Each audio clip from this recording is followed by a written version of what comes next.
Hello, good afternoon. Afternoon na dito. Lumabas pa rin ako sa gitna ng medyo magulo-gulo. Kaya bawal banggitin daw dito. Ganun.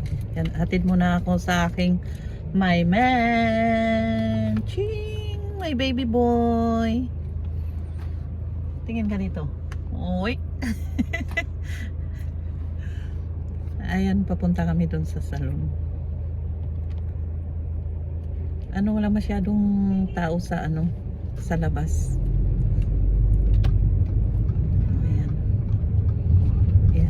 Pakita ko sa inyo namin, dadaanan namin. Kala ko dadaan kami doon sa may park. Ang init. Nag-aircon ba? Ayan.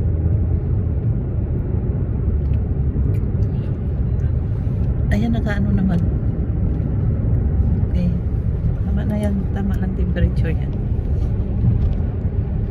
Walang masyadong Friday kasi ngayon dito araw ng nila pagsasala.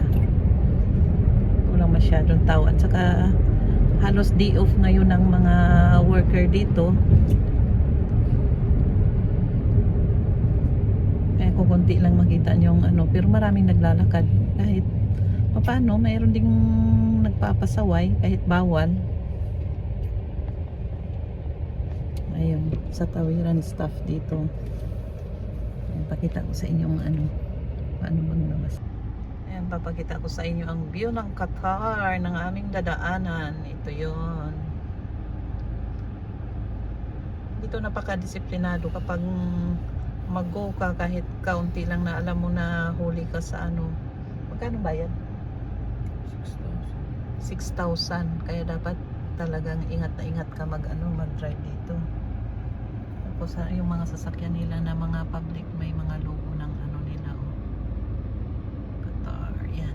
Ito yung ganun kaluwag dito ang mga dadaanan natin ngayon kasi walang masyadong mga sasakyan. Gawa nga ng medyo magulong konti pa, pero hindi naman totaling magulo. Pero minsan traffic din dito, napaka-traffic na ka rin sa traffic kahit nagmamadali ka. Kaya ang ginagawa ko pag traffic, wala. Talagang ka, maghihintay ka, ikaw mag-adjust ng oras kung anong oras yung traffic, anong oras yung pag-uwi mo, na hindi ka malate kung may pupuntahan ka. Kaya ganun ginagawa ko. Kasi kalimitan naman talaga kaya ka na-late. Ikaw din naman minsan pag alam mo yung oras mo, mag-advance kang umalis. Hindi yung time na alis mo dati yun pa rin ang alis mo. Ayan, ang bibilis pa naman dito. Paano ko mag-aral dito ng driving? Kasi pinapaaral nga ako mag-drive, parang takot pa ako. Hanggang kailan 2 years na akong pinapaaral, pero hanggang ngayon di pa rin ako marunong kasi hindi ako nag-aaral. Nakakatuwa Ayun, painit na dito, pa summer na, pero sa loob ng bahay mainit kahit walang aircon dahil yung hangin, malakas yung mag-April na kasi kaya malakas yung hangin. Let's go. Yan, napapakita ako sa inyong daan namin. Yan, ilan may mga din sa daan, mga naglalakad. Hindi naman talagang marami.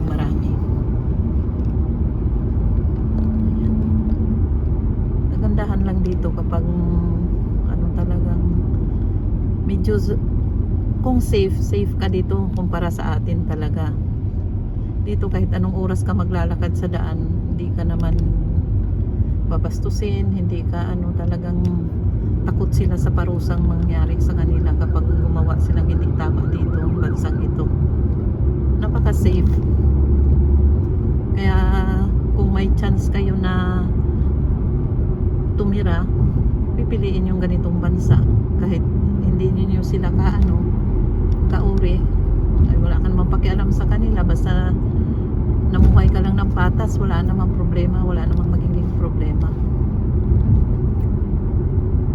Sa atin talaga wala nang ka-safe. Lang yung mga magiging next generation, yung mga kabataan, nakakaawa kung hindi magbabago ang Pilipinas. Ayan. So malapit na ako sa aking pupuntahan din. Mga ilang minuto na lang nandoon na ako. Malapit lang kasi yung salon dito. Ayan. Meron ng Firid's Bin Mahmud. Ibig sabihin malapit na ako kasi Bin Mahmud yung malapit na kami sa yung metro. Yung train station ang tawag dito metro. Ayan.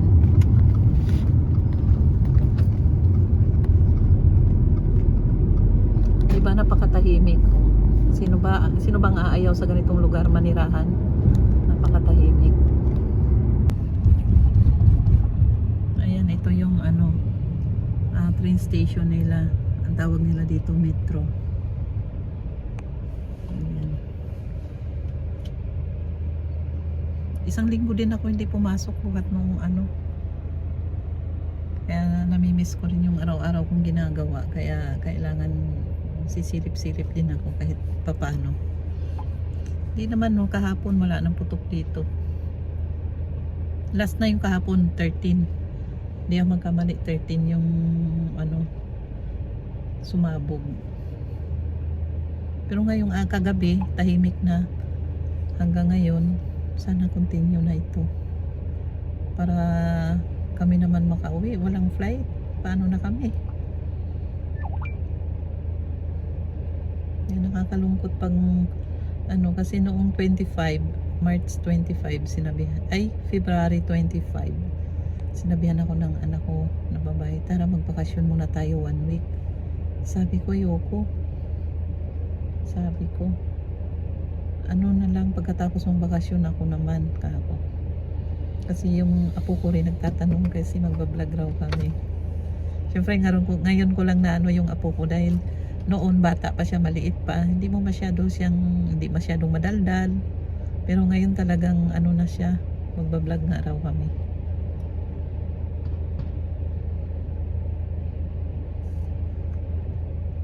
Tapos sabi ko sana nga umuwi na lang ako noong February 25 sumabay na ako sana kung babae. So ngayon tuloy kami na lang dalawa nito na iwan dito at saka yung asawa niya. Pero okay naman, tahimik na na ito. Tuloy-tuloy na ito kasi alam naman natin na aayusin ng gobyerno kung ano mang kaguluhan na nangyayari, aayusin pa rin nila yan. Kasi hindi naman pwede manatiling ganun. Kasi nakakatakot kapag ang natamaan dito yung gas. Naku, walang matira sa amin. Kaya nung gabi nga nang nangyari, napaiyak ako. Sabi ko, kung umuwi pala ako, alalahanin ko pa rin yung mga anak ko ditong naiwan. Kaya sabi nung anak babae, yan, paborito mo talaga yung kapatid ko. Sabi niya, pero hindi niya alam. Talaga, ganun lang naman talaga yun. Nakakalungkot na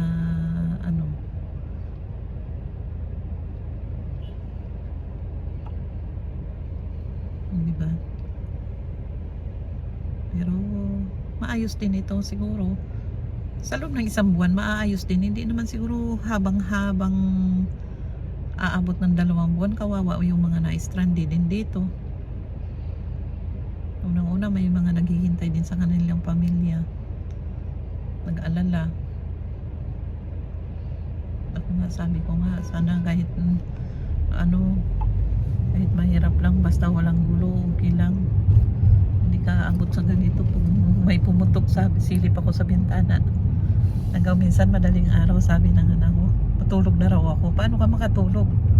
Hindi mo alam kung mamaya nandyan na pala wala ka na. Pero kahit saan ka naman dalhin, kung anong gusto ni Lord na yun ang paraan na mawala ka, yun talaga siguro yun. Pero wag naman ganun kasakit. Uwi na lang ako sa Pilipinas pag ganun. Malapit na ako. Ayun, nakita nyo yung orange na building na yun. Doon ako. Ito yung nadadaanan dito malapit sa may salon.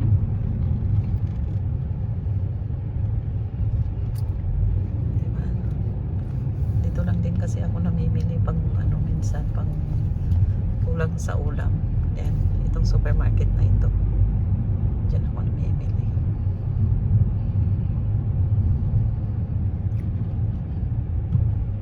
Di ba?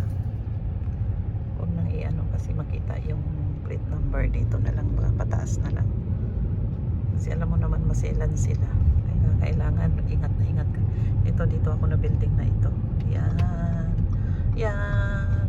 Yung isang vlogger dyan na ano na inaangat ako yan. Nandyan nagtatrabaho sa Sweetie Corner. Okay, dito na ako sa ano na